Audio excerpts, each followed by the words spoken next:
Wells Fargo Center was acquired in 2012, and that was still the dark ages here in Tampa Bay. Hard to imagine that 2012 was already a period of time where things were recovering, say, in New York, LA, and Boston, but really not yet recovered in Tampa. So we were able to buy this property for a little over $100 per square foot, which was really an amazing buy.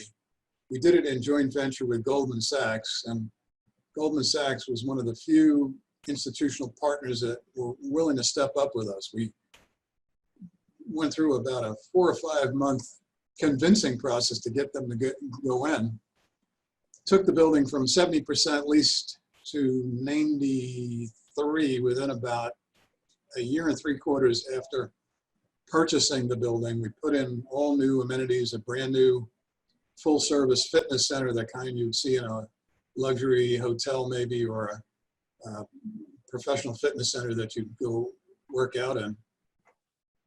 Put in an all new lobby, all new cafe, redid all the corridors and many other things to the building, and basically have doubled the value of the building from that initial acquisition or more. And we continue to own and manage it and have recapitalized it subsequently. Now our partner on the property is New York Life Insurance. So Goldman Sachs hit their bonus season, was very happy with their investment, and now we're in sort of more stable long-term hands with a partnership, joint venture partnership with New York Life Insurance.